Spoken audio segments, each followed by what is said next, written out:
Une chance que c'est mon ami parce que je suis pas de son bon côté. Là. Il y a sa main gauche qui est de mon côté ici. Là. Puis si vous avez regardé Samouraï MMA, vous avez vu qu'elle est encore enflée, Yoann, ta main gauche? Ou, non, ça, c'est la grosseur originale. OK. Parce que ce gars-là a passé tout un crochet à Keenan Pattershok. Yoann, félicitations, tabarouette, quelle méga performance. Gros KO, la Samouraï 13 à Gatineau. Grosse performance. J'avais un bon adversaire devant moi, là, un gars qui cognait lourd, un gars qui était pesant. Puis j'ai été en mesure d'être patient en premier round puis de sortir un gros knockout au deuxième round. Je suis bien content. T'as mis ton chandail de Max Blessed Holloway, là, puis tu vas... C'est de mise parce que Holloway, tout un cogneur aussi, tout un boxeur, t'as prouvé. Ta jambe avant sortait aussi beaucoup. En fait, ta jambe arrière... Là, beaucoup de jambes avant au corps. Je me mettais gaucher, fait que ça me donnait encore plus de puissance pour aller toucher. Non, un combat assez complet. Je suis vraiment content de ma performance. Puis là, c'est ton deuxième à 185 livres? Yes. Là, idéalement, tu sais quoi le plan là, pour les prochaines semaines, prochains mois? Là? Pour le moment, je reste à 185 livres, c'est certain. Là, je déménage, fait que je viens de m'acheter une maison, je vais prendre le temps de bien m'installer. Puis je sais qu'il y a un samouraï qui s'en vient avant l'UFC. Ouais, le 9 mai. Le 9 mai, exactement. Donc, je vais voir si j'ai des opportunités pour là, mais je suis pas pressé. Là. J'enjoy ma victoire, comme on dit. Ah, tu fais bien, puis merci d'être là. Puis c'est la même main gauche, le même coup qui t'avait permis d'entrer à l'UFC. Contender Series. À la Contender Series. Donc, c'était beau de revoir ça.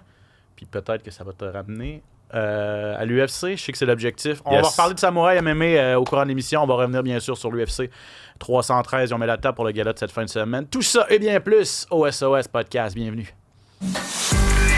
SOS! Attention, ça va frapper. Spectaculaire, flamboyant. Des athlètes de haut niveau. Des champions des arts martiaux. Préparez-vous, le combat commence. Dans l'octogone, Ben Baudouin. SOS Podcast!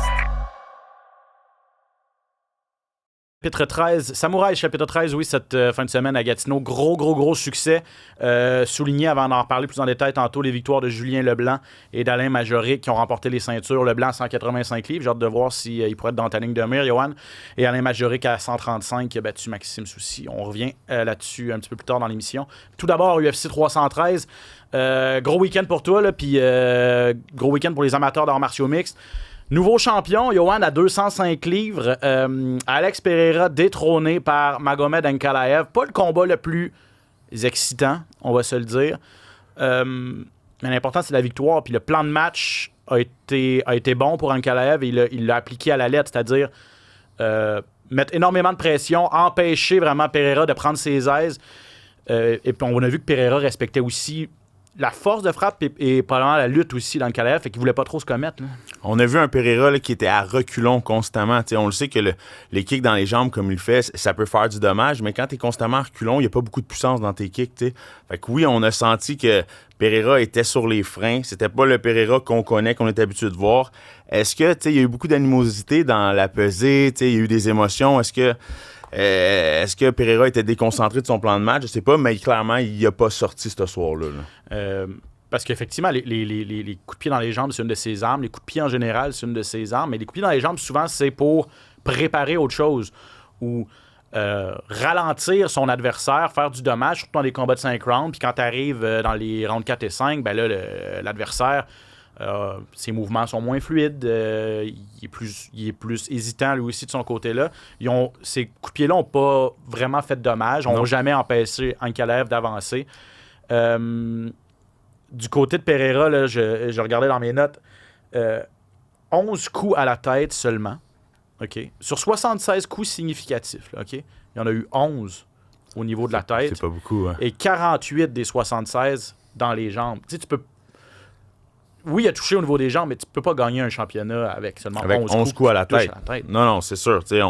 On l'a vu, Ankalaev semblait imposant. T'sais, on a vu là, qu'il mettait la pression puis que Pereira était figé, des coups isolés tout le temps. Il n'y a pas beaucoup de crochets qui est sorti. Mais Ankalaev, c'est 21 victoires, une défaite seulement. Là, 14 de suite sans défaite. Là. 14 de suite sans défaite. Puis il a affronté des gros noms. Rakic, Walker, Smith, Santos, Krylov. C'est tous des jeunes qui étaient espoirs, surtout Krylov puis Rakic, c'était supposé être des tops, là, puis Ankalaev leur a passé dessus 11 KO, c'est quelqu'un qui semble cogner fort, fait qu'on a vu que le champion, l'ancien champion Pereira a vraiment eu de la misère il respectait trop Ankalaev, c'est ça qui est arrivé. D'accord avec le plan, ou ce qui semble être le plan de Dana White de faire une revanche immédiate. Puis je trouve ça intéressant de voir les deux se réaffronter à nouveau. Est-ce que Pereira va avoir la soif de vouloir aller rechercher sa ceinture puis de se laisser aller un peu plus? Parce que, tu sais, c'est pas un combat où est-ce que Pereira a été touché non plus puis malmené. T'sais. Donc, tu sais, ça a vraiment été un combat un petit peu au ralenti.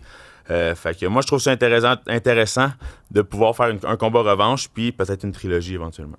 Ceux qui disent que c'est un combat serré, là. Je veux dire, moi, je regardais ça puis j'avais Ankalaev gagnant parce qu'il a toujours contrôlé le centre de l'octogone, il a toujours avancé. Comme tu l'as dit, il n'a pas fait beaucoup de dommages, mais Pereira encore moins. Mais il y a des gens qui... Tu sais, quand on score ça par ronde, tu sais, c'est vrai que, bon, le premier à Pereira, parce que c'était assez serré, donc tu le donnes au champion. Le deuxième à Ankalaev, c'est là qu'il y a eu le meilleur coup du combat. Ça a été une grosse combinaison. Je pense que c'est un crochet de la gauche, justement, qui a ébranlé Pereira à la toute fin du round. Fait que ça, il n'y a pas de doute. Le quatrième, même chose, Ankalaev a lutté, a vraiment gardé Pereira le long de la cage, le dos contre la cage tout le long. Fait qu'Ankalaev, puis Pereira a tout donné au cinquième, donc il était à l'avant, donc il gagne le cinquième. Ça nous amène à un round, possiblement, qui décide le championnat, c'est le troisième round. Les gens qui disent « Ah, ben moi, je l'ai donné à Pereira, je l'ai donné à Ankalaev. » Tu sais, il était serré.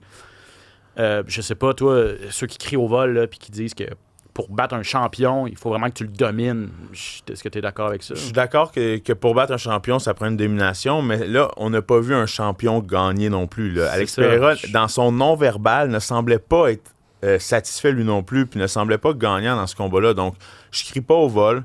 Je pense qu'au contraire, Pereira n'a pas défendu sa ceinture. Ouais, je suis entièrement d'accord. Et j'espère juste voir un Pereira plus affamé pour la revanche. Exactement. Je pense aussi qu'il va avoir eu sa leçon. Des gens disent aussi il était trop sur les médias sociaux, trop dans les médias en général. A pas pris ça au sérieux.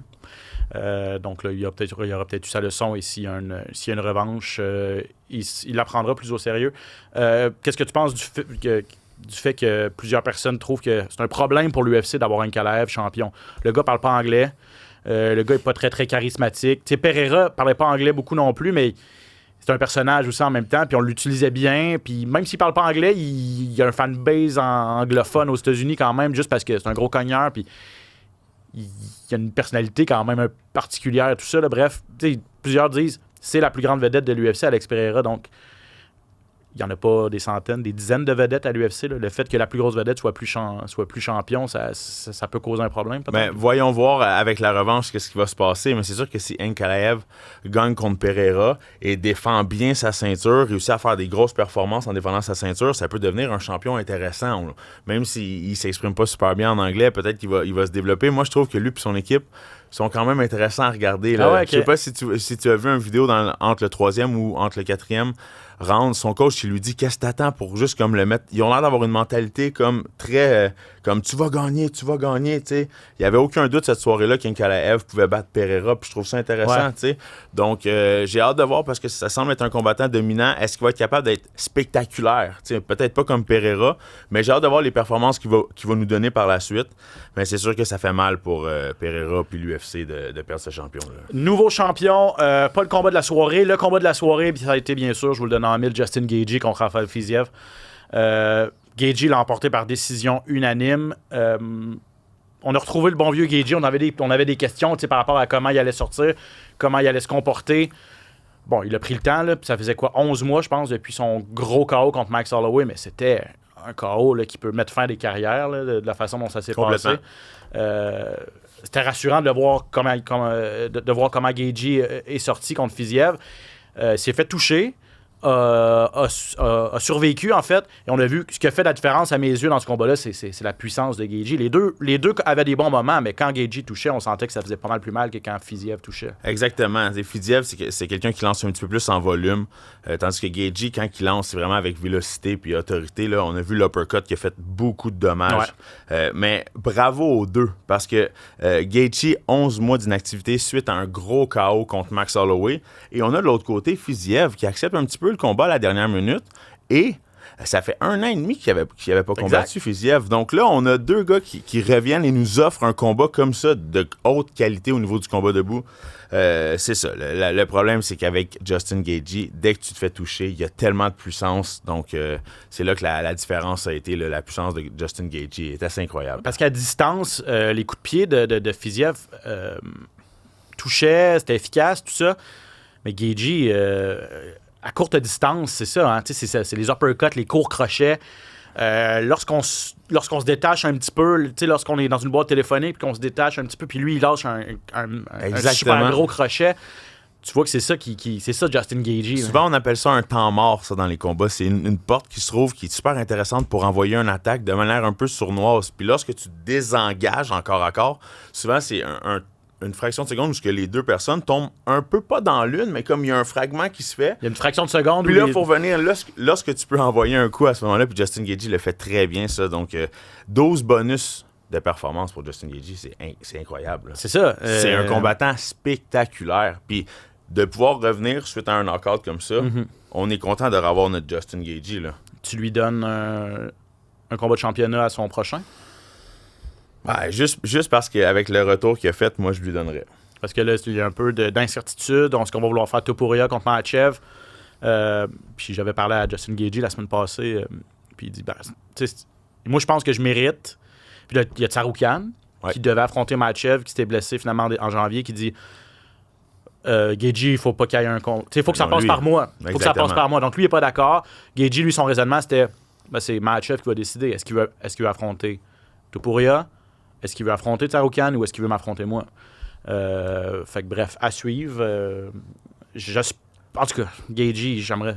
Il serait un des seuls à avoir affronté Makhachev et Habib aussi. Les deux. Il n'a jamais affronté Makhachev encore, c'est vrai. Makhachev, non.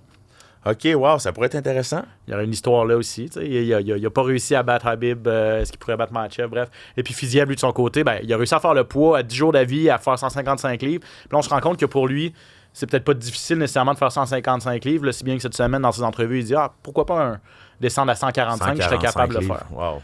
Le titre est vacant. Là, il va être mis à l'enjeu au 314, Volkanovski contre Diego Lopez. Il y a peut-être aussi des opportunités pour Fiziev à 145. À suivre donc, pour conclure l'UFC 313, Mauricio Rufy, t'as vu? Wow! Incroyable, sérieux. C'est le knock-out d'une vie, là. C'est le knock-out d'une vie. Honnêtement, je pense que c'est le plus beau knockout, le knockout le plus percutant que j'ai vu dans les 3, 4, 5 dernières années. J'essaie de me rappeler, là, Edson Barboza avait déjà fait un méga KO. Exactement, avec un coup de pied aussi, mais tu sais, contre King Green, là, c'était... Exactement, ça fait partie des knockouts les plus spectaculaires qu'on a vus depuis vraiment longtemps. Un coup de pied renversé comme ça, avec le talon à distance en plus. C'était pas dans une combinaison, c'était un coup isolé, un coup spectaculaire qui met knockout King Green. Wow. Il porte mal son nom, King Green, parce que depuis qu'il a changé de prénom de Bobby à King, il s'est fait knocker 2 fois. Donc, il y a du millage, hein, Bobby Green. Donc, ouais, vraiment. Puis honnêtement, je l'ai toujours trouvé un petit peu overrated en bon québécois. Complètement d'accord. Oui, c'est un bon vendeur, il a une grande gueule, il a un style assez spectaculaire, un peu nonchalant, mais tu sais, qu'est-ce que ça donne, les styles nonchalants?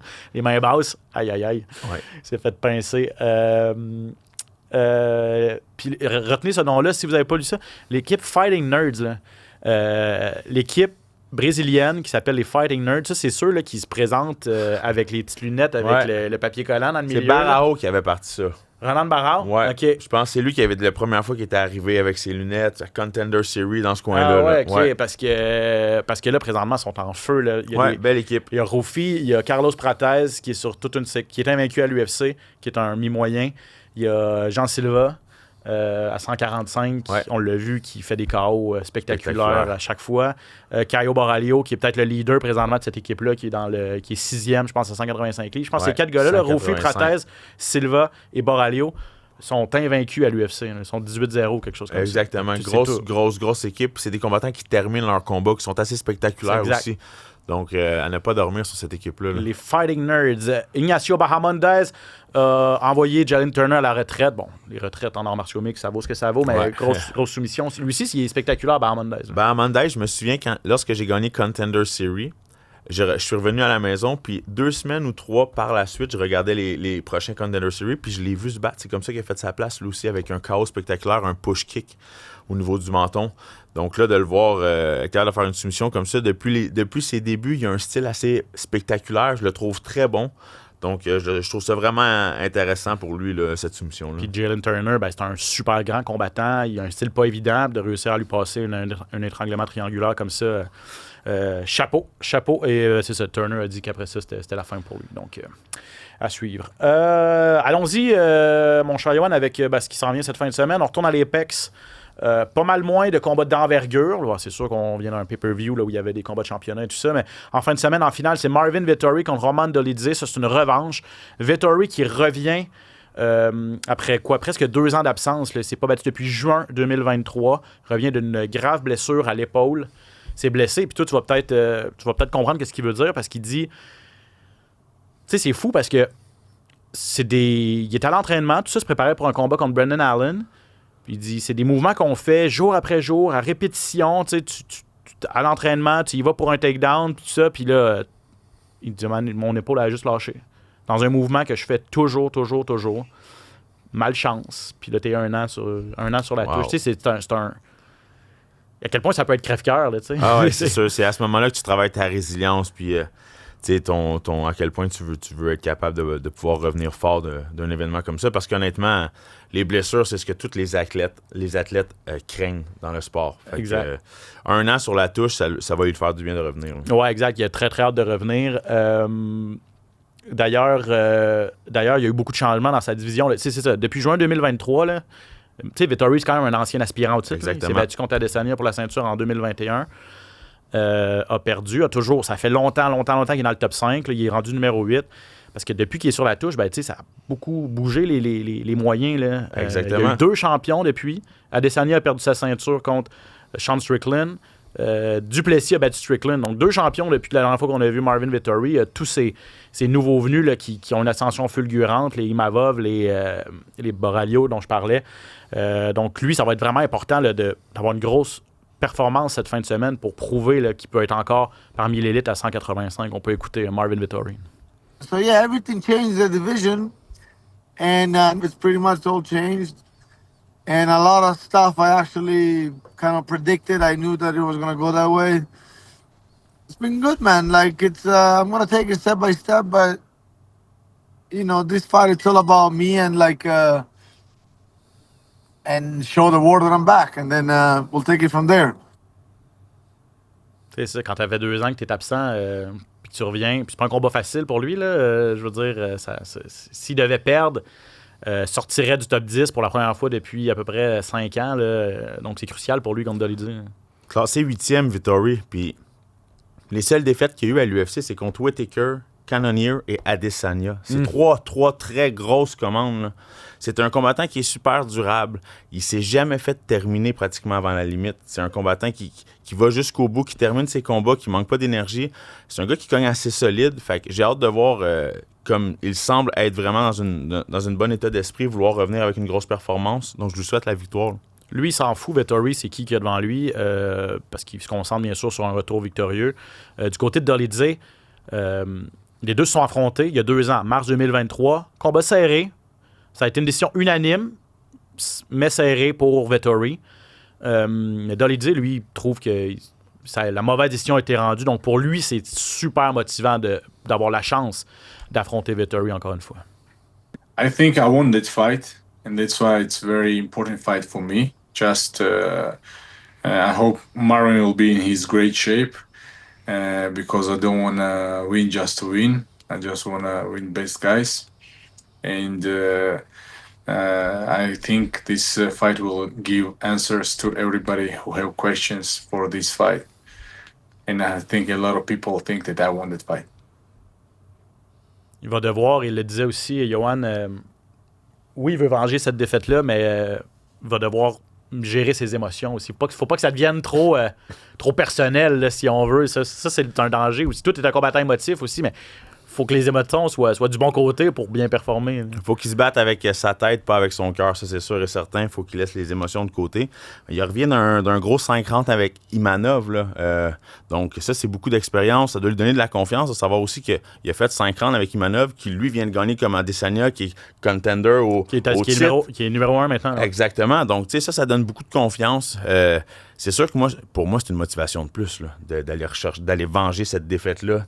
Puis on sait qu'il cogne dur, il y a 8 KO à sa fiche. Donc, je pense même que s'il utilise beaucoup sa lutte, son jiu-jitsu brésilien, ça peut être un combat qui est intéressant contre Vettori. Oui, effectivement, j'ai hâte de voir parce que lui, il dit qu'il a beaucoup, beaucoup évolué. Là, même s'il a 36 ans, c'est pas un gars qui a commencé sa carrière sur le tard, en fait. Donc, il dit « Je suis vraiment toujours en apprentissage, là, malgré mon âge. » De retour à Vettori, qui, je le disais, là, lui, a 31 ans. Oui, ça fait longtemps là, qu'il s'est battu pour le titre. Puis il n'a pas réussi, en raison des blessures, quelques défaites aussi depuis qu'il a affronté Adesanya, mais n'a jamais réussi à revenir au même niveau. Mais il a l'impression que ça commence en fin de semaine, là, mais il le voit, ce chemin vers une autre chance à la ceinture des 185 livres. Ideally, we get the belt. Do you think you have a path, ranking 8th right now, to do it in the near future? Yeah. If I have a path, I have a path. If I don't, I'll create it. It's what you make it. It's not the path. The path. Every path you got to create. So it's about me. It's about how if I can make it happen. It's not about anybody else. J'aime ça comme mentalité, tu sais, tu lui dis, tu sais, ça sera pas facile, tu le mets un peu devant les faits de dire, tu sais, t'es 8e, t'es pas sur une séquence de victoire, ça sera pas nécessairement facile, puis il dit, non, personne va me le donner, là. Faut que j'aille le chercher, puis ça passe par des victoires, se battre souvent, aller chercher des grosses performances, tu sais, gagner de façon spectaculaire aussi, tu sais, il en est conscient, puis il sait que l'UFC va pas y faire de cadeaux, là, tu sais, faut qu'il aille chercher ce qu'il veut. On le voit, là, il semble avoir passé par beaucoup de chemins, beaucoup de frustrations. Il a l'air d'avoir fait beaucoup de cheminement. On le voit qu'il est affamé, qu'il veut une victoire dominante, puis qu'il n'y a rien qui va pouvoir l'arrêter. Quand tu fais face à de l'adversité comme ça, surtout avec des blessures, c'est bon de le voir aussi animé pour ce combat-là et avoir faim comme ça. Là. Et pour Dolidze, en terminant, dernier extrait, lui aussi, je le disais, 36 ans, mais il a commencé sa carrière à 28 ans. Il a seulement, ça va être son 15e ou 16e combat professionnel. Il a une très bonne fiche à l'UFC. Puis même si Vettori, il est plus dans le top 5, ben Dolidze est quand même convaincu que c'est un gros nom. Puis il est convaincu qu'avec son CV, puis si tu rajoutes à ça une victoire convaincante contre Vettori en fin de semaine, ben lui aussi là, peut être dans des bonnes positions pour obtenir rapidement un combat de championnat. I'm probably 3 years, I'm top 10 fighter. And I'm always there, and no matter what are they offering, if opponent have a good name, I always say yes for fights. Previous fight I fought Holland, before Holland I fought Smith in 205, short notice, 5 days. I'm always ready, and I think right now is a better time for me because like you mentioned, a lot of guys are waiting with their title shot, but it doesn't mean that they will get it because so many people are there. That's exactly the opportunity for me. I'll get some of these guys, and we know where them will place me exactly on the spot where they were next for title shot. Il a raison. Ben lui, c'est son analyse de la situation. Il y a plein de gars là. Il y a plein de... Tu sais, Chimaev attend pour sa chance au titre. Imavov attend pour sa chance au titre. Il y a un gars comme Borralho, peut-être, qui attend pour sa chance au titre ou... Lui, il pense qu'avec une autre victoire, il va. Fait que ça fait beaucoup de gens en ligne pour. Strickland ne voudra pas non plus redescendre trop d'échelons avant d'avoir une autre chance. Tu as plein de gars comme ça qui sont un peu en attente de savoir ce que Duplessis va faire. Puis pendant ce temps-là, tu as un gars comme Dolidze qui dit moi, je vais aller coller des victoires, puis je vais profiter du fait que les autres se battent pas pour accumuler puis bâtir mon CV. Là. C'est la mentalité à avoir, c'est une mentalité de gagnant. Aller chercher le plus d'expérience possible, puis en même temps, tu fais des grosses performances, tu accumules les victoires. Éventuellement, la visibilité, puis éventuellement, ta place va arriver. Là. Exact. Donc, à suivre, c'est ça. 8 contre 12 là, classés à 185 livres. Ça fait beaucoup de combats là, en 2025 où on met les poids moyens en vedette. C'en est un autre en fin de semaine qui pourrait avoir un impact sur la division. En demi-finale, c'est Eliseo Zaleski dos Santos contre Shedi Njokuani. Ça, c'est deux combattants qui sont pas dans la course au titre, qui sont pas bien classés à 170 livres, mais ils vont donner un bon show. Ça, c'est le potentiel combat de la soirée. C'est deux gars assez expéditif. C'est des gars qui aiment ça, Qui se cogne battre dur. debout, là, tu sais. Qui cogne dur, exactement. Joaquani est vraiment très, très, très précis dans ce qu'il fait, très long. On le sait, il avait surpris Marc-André Barrio assez rapidement dans le premier round. En 15 secondes, je En pense. 15 secondes, là, juste le combat avait commencé. Donc, c'est quelqu'un qui utilise beaucoup son clinch, ses genoux, ses coudes, un bon jab direct. C'est quelqu'un de très, très spectaculaire. Contre Dos Santos, ça va être un beau co-main event, ça, parce que les deux vont vouloir faire leur nom sur ce combat-là. Quand tu te bats en demi-finale, peu importe c'est quoi l'événement, si tu fais une grosse performance, on va parler de toi. Là. Ouais, exact. Puis c'est, tu sais, Dos Santos, c'est un Brésilien, Capoeira, là, tu sais, ce style-là. Donc, lui aussi, assez dynamique là, dans ses exactement. attaques. Là. Donc, contre Njokuani, c'est un bon match-up, je trouve. Puis, j'ai hâte de voir. Autre combat là, qui retient moi, mon attention, et on vous présente ça d'ailleurs, c'est le gala en intégralité sur TVA+. Donc, gratuitement, là, sur l'application TVA+. Si vous êtes abonné à TVA Sport, vous allez avoir accès à la carte. Et puis, sinon, sur TVA Sport direct. C'est samedi 17h. Il y a un gars qui s'appelle Dir Nurgojai, qui est un Kazakh, 10-0. 8 victoires avant la limite, fait ses débuts à l'UFC. Donc, c'est un nom, c'est un gars que je vais regarder de près cette fin de semaine. Peut-être un espoir, là. On va voir comment il va se débrouiller, mais un espoir à surveiller pour la suite. OK, revenons sur Samouraï rapidement. On a parlé de ton combat contre Kenan Palushok. Johan, grosse victoire par KO, deuxième round. Honnêtement, ça a bien été. Puis là, je suis curieux de savoir si tu as regardé la finale, parce que c'était le titre à des 185 livres, des moyens, entre Julien Leblanc, le Québécois, le petit gars de Gatineau, contre Darian Weeks. C'est un gars que tu as déjà battu à l'UFC, toi. Exactement. D'ailleurs, Julien Leblanc était venu avec moi s'entraîner un petit peu en préparation pour Darian Weeks. OK. Donc, tu sais, Julien Leblanc, c'est quelqu'un avec qui je me suis déjà entraîné, avec qui je m'entraîne un petit peu de temps en temps. Donc, vraiment, il était venu me voir pour la lutte, les conseils un petit peu... comment il fonctionnait. Tu sais, Darian Weeks, j'ai fait 3 rounds de 5 minutes avec lui. Fait que c'est sûr que j'ai regardé ça. C'était un combat assez spectaculaire. Ça l'a fini avec un gros coup de genou. Julien a gardé sa ceinture. Donc, dans le meilleur des mondes, j'aurais adoré que Weeks soit en mesure de pouvoir donner un bon combat. Puis, éventuellement, je voulais pas que Julien perde, mais je me disais, si Weeks gagne la ceinture, c'est sûr que je m'en vais l'affronter. Tu vas le caler pour avoir une revanche. Mais là, en ayant Julien Leblanc, champion, c'est sûr que j'ai envie de regarder ailleurs. Là, ouais, c'est ça. C'est pas... Puis on en parlait avant d'entrer en ondes. C'est ça qui est difficile. Puis on se met dans les souliers de Daniel Lafont, qui est le promoteur, le président de Samouraï MMA, qui lui doit essayer de faire des combats que les fans veulent voir.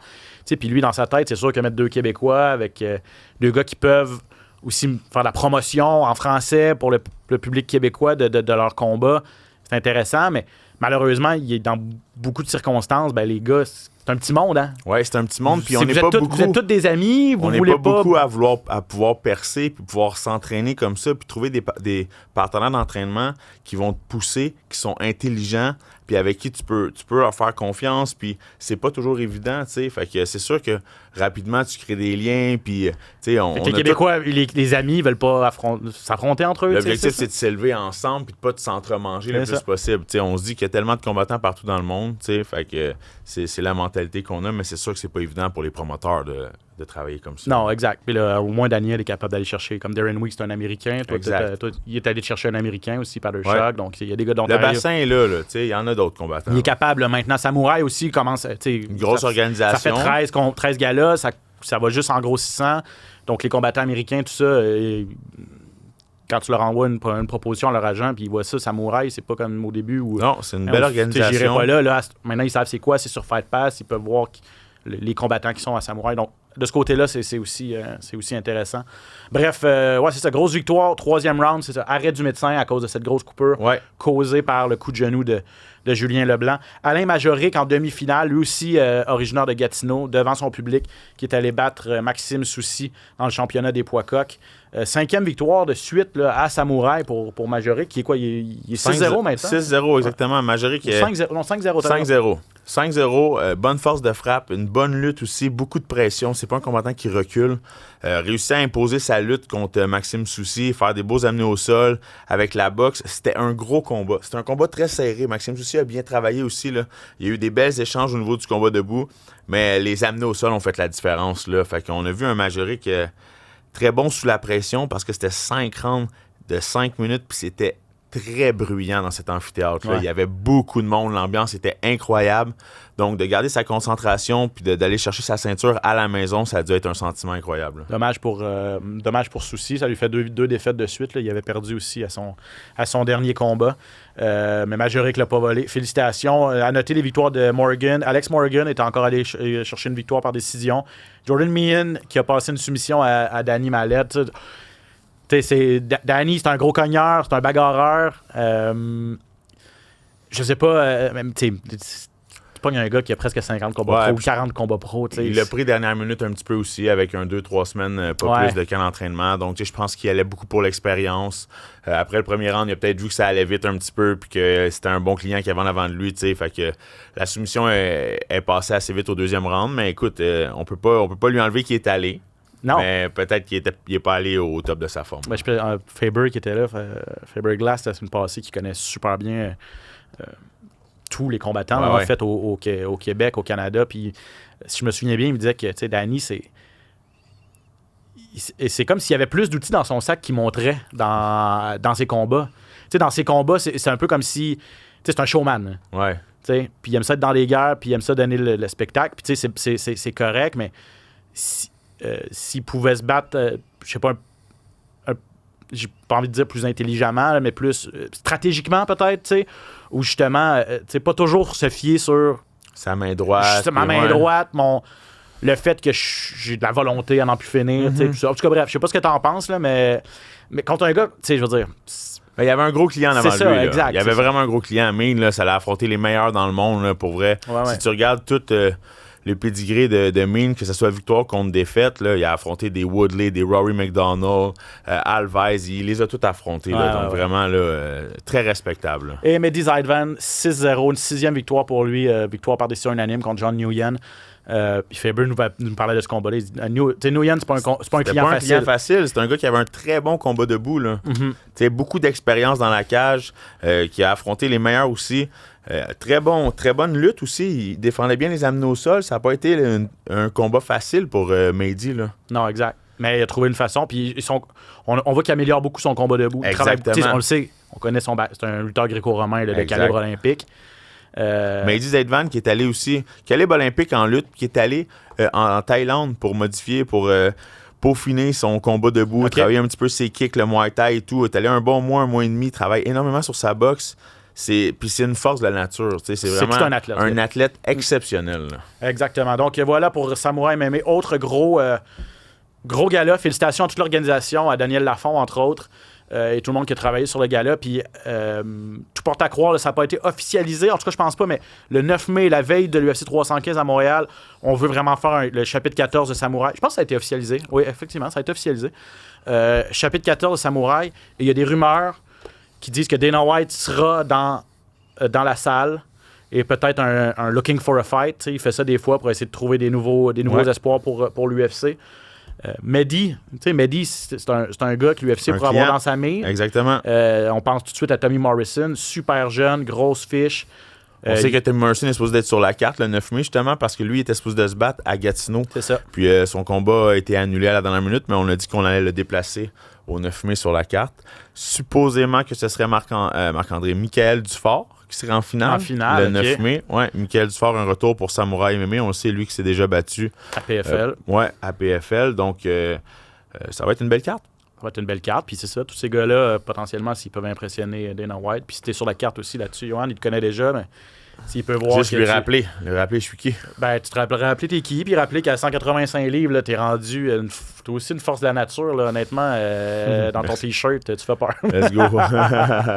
OK, on va passer aux actualités pour terminer l'émission. Rumeurs, échos, coulisses, les plus récentes nouvelles. Le hype UFC.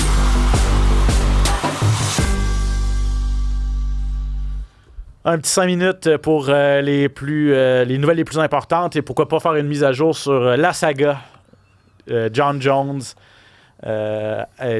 Thomas Pennell. Dana White est confiant que ce combat... Ça, c'est le plus gros combat là, qu'on peut faire à l'UFC ou dans les arts martiaux mixtes. Championnat unifié des poids lourds. John Jones champion. Aspinall a la ceinture intérimaire. Il l'a déjà défendu une fois. Et lui, Aspinall a dit, là, regardez, là, il était niaisé. Là. Championnat intérimaire, c'est que quand le champion est prêt à se battre, il est en santé, on unifie les titres. Là. Ouais. John Jones, il veut pas affronter Aspinall. Ou en tout cas, c'est pas qu'il veut pas l'affronter. Faut pas dire qu'il veut pas. Il attend d'être prêt, je pense. Il veut être payé, surtout. Oui, surtout aussi, oui, c'est ça. C'est très, très, très dangereux pour lui, avec la force de frappe d'Aspinall. Puis Aspinall lui dit, regardez, là, demandez-moi pas de défendre encore une fois ma ceinture intérimaire. Il l'a déjà fait une fois. C'est John Jones. C'est la ceinture unifiée ou rien. Soit que vous retirez la ceinture à Jones et vous faites un championnat, une ceinture avec 2 autres, avec moi puis Cyril Gane ou moi et quelqu'un d'autre, ou j'affronte Jones. Bref. J'espère que ça va se faire. J'espère que ça va se faire. Je pense que ça va se faire. Je pense que Jones attend vraiment les négociations. Je pense que l'UFC est prêt à payer s'ils sont au courant que Jones est sérieux. C'est parce qu'on ne sait jamais avec Jones. Ouais. Hein, il nous a donné ça dernière minute. Je suis certain que c'est un combattant qui a peut-être coûté cher à l'UFC. Les combats dernière minute annulés et tout. L'UFC 200 a coûté cher à l'UFC. Il a fallu qu'on appelle Anderson Silva en panique. Là, puis, donc, je pense qu'il attend le bon moment. Mais tu sais, Jones, ça reste le plus grand combattant de tous les temps. Je pense que s'il en reste un petit peu à l'intérieur de lui, un combat contre Aspinall, c'est le meilleur combat pour prendre ta retraite. Tu gagnes ça, c'est terminé après, ta legacy est faite. Ouais, mais il faut gagner. C'est un client dangereux, je suis d'accord.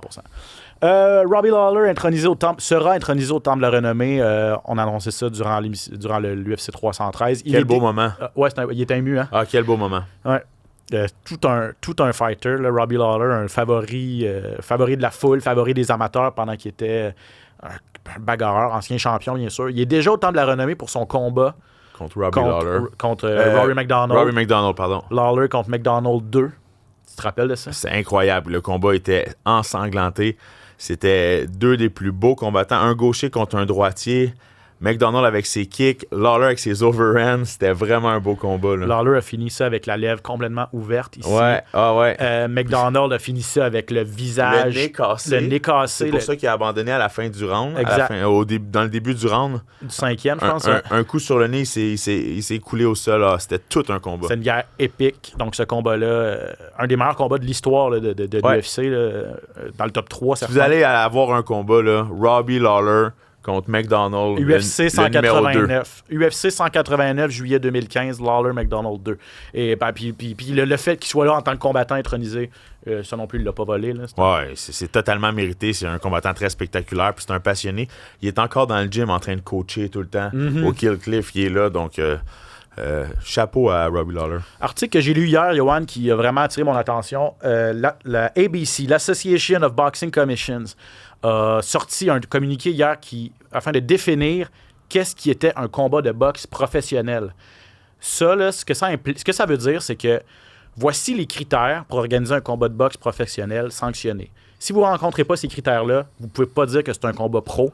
Vous devez dire que c'est un combat d'exhibition ou un combat de démonstration. Ça, là, ça veut dire ça prend des gants de 10 onces, des gants de boxe. Ça prend des rounds de 3 minutes. Ça prend... faut respecter des catégories de poids ou s'entendre sur un poids hybride à la limite, mais pas inventer de toutes pièces des catégories de poids. Ça prend 3 juges autour du ring. Fédérés. 3 juges qui ont effectivement fédéré. Il faut que ce soit qu'il y ait une commission athlétique. Bon, bref. Ce que ça veut dire, ça veut dire que si ça avait été en place, ou si on avait fait ces règles-là avant le combat Jake Paul contre Mike Tyson, on n'aurait pas pu dire que c'était un combat de boxe pro. Comme ça a été le cas. Parce que c'était des gants de 14 onces. Parce que c'était des rounds de 2 minutes. Ah, voilà. Parce qu'il n'y avait pas 3 juges, ou en tout cas, sauf erreur. En tout cas, clairement, il y avait des critères qui n'étaient pas respectés. Puis ça, pourquoi? La boxe est déjà tellement malmenée. C'est déjà difficile au niveau de l'image de ce sport-là. Que là, c'est l'intégrité de la boxe qui est en jeu. Si tu permets à tout le monde de faire tout et n'importe quoi... Jouer avec les règlements comme ça. Jouer avec les règlements, puis là, avec les paris sportifs qui entrent en ligne de compte. Tu sais, combien de personnes ont parié sur Tyson et Paul? Énormément d'argent. Énormément d'argent, puis après ça, tu regardes ça et tu te dis, mais c'était-tu arrangé ou pas? Tu sais, juste le fait qu'on se pose la question, ça fait mal à la boxe. Donc, je suis content que la ABC ait fait ça. Ait mis son pied à terre. Un pas d'avancement, c'est sûr, ça. Exact. Puis en terminant, je veux avoir ton opinion là-dessus. Fred Duprat, ça faisait longtemps, oui, qu'on n'avait pas eu de nouvelles. Il avait signé son contrat avec Bellator, PFL Bellator, vu que c'est la même entité maintenant. On sait finalement quand il va faire son premier combat, c'est bientôt. 3 avril, contre un gars qui s'appelle Nathan Garib. Ça va se passer à Orlando, en Floride, si je ne me trompe pas. Fred Duprat, là, qui est un espoir québécois. Là. Pour ceux qui ne le connaissent pas, là, Frédéric Duprat est sur une lancée de victoire. Il a fait sa marque avec Samouraï MMA, énormément de guillotines. Donc là, ça fait un bon moment qu'il ne s'est pas battu. A signé avec PFL et était champion de l'organisation Samouraï. Un gars très spectaculaire. Premier gros test au PFL. C'est un gars qui s'entraîne avec Eamon Zahabi, qui prend tous les gros noms Tristar. Un très bon combattant, qui n'a pas peur, qui ne recule pas. Je suis très excité pour le retour de Frédéric Duprat. Là. Manquez pas ça. 3 avril, Frédéric Duprat, début à PFL contre Nathan Garib. Ça fait le tour. Johan, merci beaucoup, mon ami. Yes. Aïe, la main gauche. Aïe, la main gauche. Félicitations encore pour ta victoire. Je suis très, très, très content pour toi. Merci à vous tous qui nous suivez de semaine en semaine. N'hésitez pas à vous abonner sur toutes les plateformes. Merci d'être des passionnés d'arts martiaux mixtes avec nous. On aime ça vous avoir avec nous. À la semaine prochaine au SOS Podcast pour un autre épisode. Ciao tout le monde.